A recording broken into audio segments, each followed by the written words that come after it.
Hello, everyone, and welcome to Let's Talk Raptors. I'm your host, Sahtisham, my channel where you get reviews, analysis, predictions, and hot takes on all things Raptors as well as some NBA.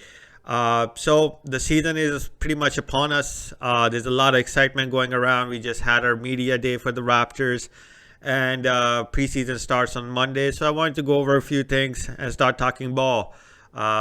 Like I do in every other video, I don't have anything today in regards to something else. So without a further ado, let's get into the main content today. So the Raptors finally had their media day. I think the important people technically had more of interviews than everybody.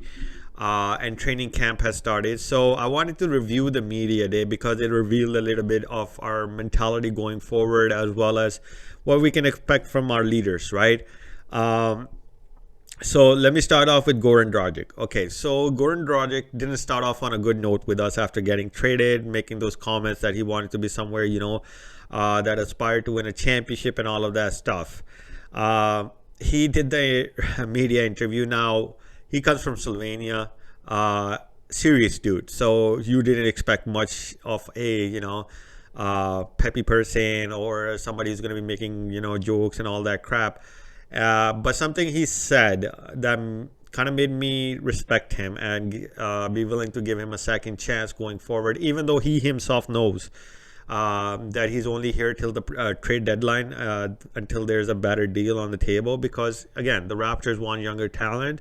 And they understand that he's getting it at the end of his career, and he needs to be able to go somewhere he can win a championship, just like we did for Kyle Lowry. So he pretty much said that, he's there to help young guys and all of that stuff. But the one thing that he said that really made me think, like, okay, this guy wants to be here, and he understands how to respect, and he'll respect the organization, the players, and he'll be good as a leader until he's here. And that was that he did not take the number 7 from Kyle Lowry, because he said that number will be put up in the rafters. And as a sign of respect, he did not want to take it. And that made me go, okay, this guy he might have made a mistake. And I know he's since then been apologizing, and he even apologized at the media. So give him a chance, and made me kind of like him. Made me think he's a professional. He kind of loves Scotty Barnes. So he was very happy talking about him, and talked about how he has a good talent and all those things. So that's that was my reaction to Goran Dragic, that he earned a little bit of respect from me after the crap he pulled in the past, and he kind of made me want to give him a second chance. Then there was, honestly, Nick Nurse. Nick Nurse seems like he has his shit together this season, honestly, because he seemed happy. He seemed like he was in a place that, he has an idea of what to do with all of the length and all of the talent that we have in regards to getting us some extra offense and, defense and all of those things. And it seems like he put this whole, COVID issue behind, in the sense of, living in Tampa and all of those things behind him, just as much as the players have. And he's in a more positive mindset now. And he's going to be trying to do some interesting things with the roster that he does have. So he kind of made me feel like, okay, we have our old Nick Nurse back, because in the bubble, he was frustrated. He didn't really, it didn't seem like he was concentrating enough. And that kind of led to him becoming more, of I guess, a non-player oriented coach, which he was before. Now, we don't know about the insides. He could be freaking Bill Belichick and yelling at people, but at least what we knew in the past, right? Even in the championship run, he did things like to make players feel comfortable and all those things. And it seems like he's in a better spot because, like he said, he's going to be in his office. He knows the area. He knows the people are more comfortable. So everybody's more comfortable. And he doesn't have to work as hard to make everybody, feel better, right? So Nick Nurse seems like he's in a good spot, and he'll be coming up with, good defensive schemes. Just hired a new offensive coach who he thinks very highly of. So that should be interesting as well. Then there was Fredi VanVleet. Man, I love his interviews. Straight talk, just like he always does. You can see he is the new leader of this team. At least, like the leader. DeMar DeRozan was a leader, but he was a leader by performing, whereas Kyle Lowry was the leader verbally and all those things. And it seems like Freddie VanVleet has taken that step, which he started to do last year. But in his interview, you can see he was more polished. He was answering questions in a manner that was in accordance with the leader, because somebody asked him about Pascal and he said, okay, Pascal struggled. He had a difficult time. He wasn't understanding what his role was and all of those things. But those things are in the past, and he knows Pascal, and he knows that Pascal will be the guy like that will that we saw in early, I think it was 2020, before the COVID shutdowns and all of those things. So I think, or was it 2019? One or the other. So I honestly felt like Freddie was in a better spot. And one thing that made me really, think that he's going to take the leadership role is him saying that he needs to get more guys involved, right? We know Freddie. He's a shooting guard in a point guard's body, and he chucks up shots like crazy. But I think he's accepted the fact that now he has to be the guy facilitating, penetrating to the paint, kicking it out to everybody, and then he'll get his, because he knows he can get his. So that kind of made me feel like we're in good hands with Freddie going forward. He's an even keel guy, so you're not gonna see excessive emotions, at least in front of the camera, even though he might go off of people. And he kept talking about, like, he doesn't want to do anything less than win. And that makes you think, okay, that's the mentality of our team going forward. And that's something that, we wanted to have that. Just because we're younger doesn't mean we can't win. Atlanta went almost to the, finals last year. Phoenix Suns are very young. They only have one old guy. So young teams are capable of getting there. Just because, Brooklyn is stacked, the Lakers are stacked, doesn't mean squat.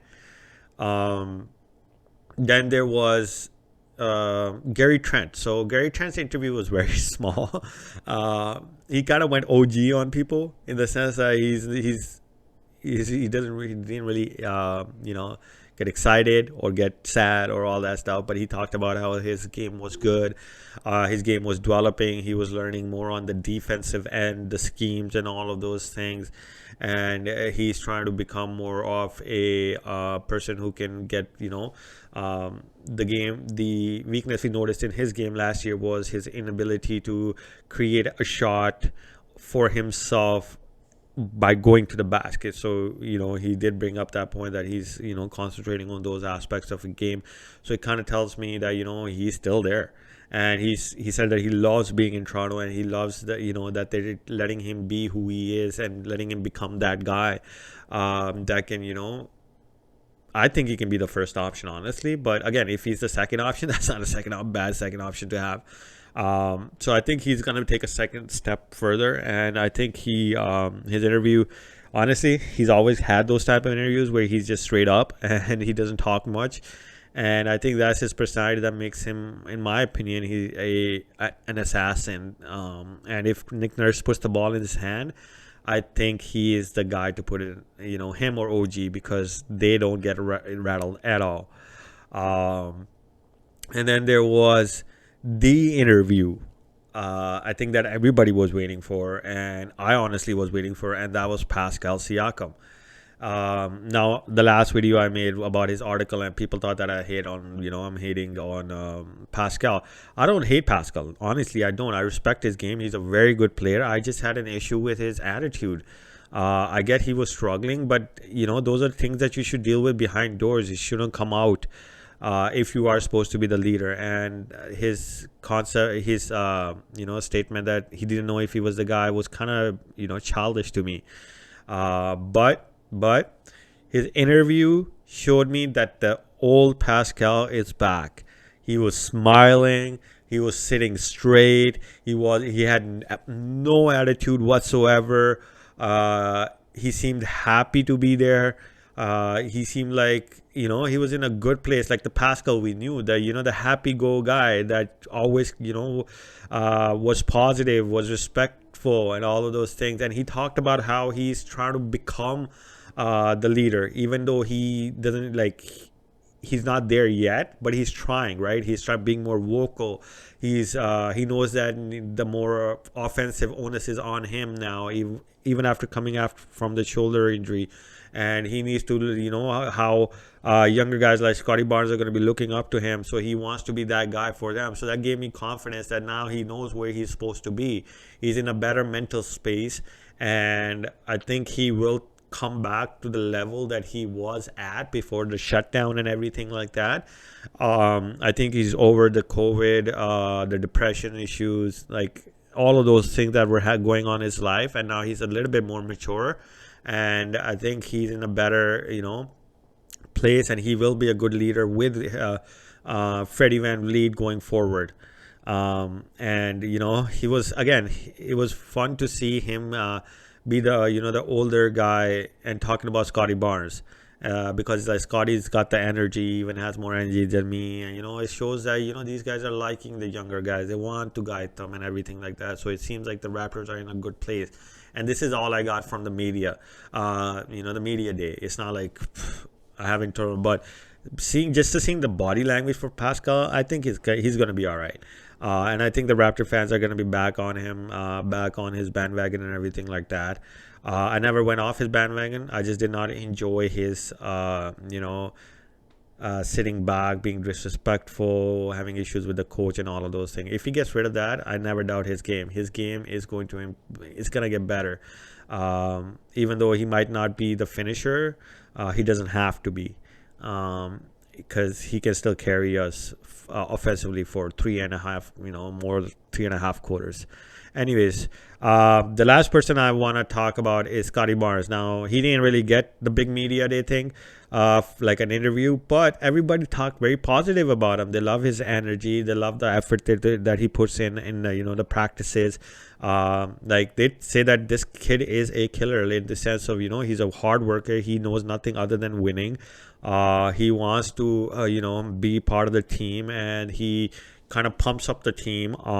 He's a joking guy. He has a good relationship with everybody. So it seems like Scotty's getting well accumulated or assimilated. I don't know the exact word, but within the organization, and it's going to turn, it will be positive for him because it will make him want to come to practices. It will make him want to be a better player, develop better relationships, and all of those things. So seeing that, and people were saying that, don't sleep on him. And I honestly don't think we should, given the fact that he is going to be a, even if he's not quiet or whatever, he's going to be a damn good player. Even if he's at OG's level, what OG is, and right now, by the end of his career, that is a very good level to be at. But the fact that he could be a leader, a winner, an energy guy, those things are very important, because those were things that Kyle was bringing. Fredi is a leader, but he doesn't bring those things like energy, excitement, and all of that stuff. And I think Scotty Barnes is going to fit right in for the role, and he will likely be starting because Siakam's shoulder is not healed yet. He's not cleared for contact, so that's good for Scotty. He'll get some minutes. And another positive thing was that they all said that we're about one dose away from being 100% vaccinated, so there shouldn't be any issues with COVID going forward, and hopefully we can get a good season going forward. And everybody can play, not like last year. Anyways, so that's my reaction to media day. I feel very good about the Raptors going forward, and I think we saw a lot of positives from people that we had possible doubts about last year into stepping into roles that we think they should step into. Anyways, so guys, please like and subscribe to the channel. It will really help me out. Stay tuned. I will be making more videos coming soon, and I will even be reviewing preseason games that I'm going to be able to watch. Anyways, that's all I have for you guys today. I hope you guys enjoyed the content. I'll see you guys next time.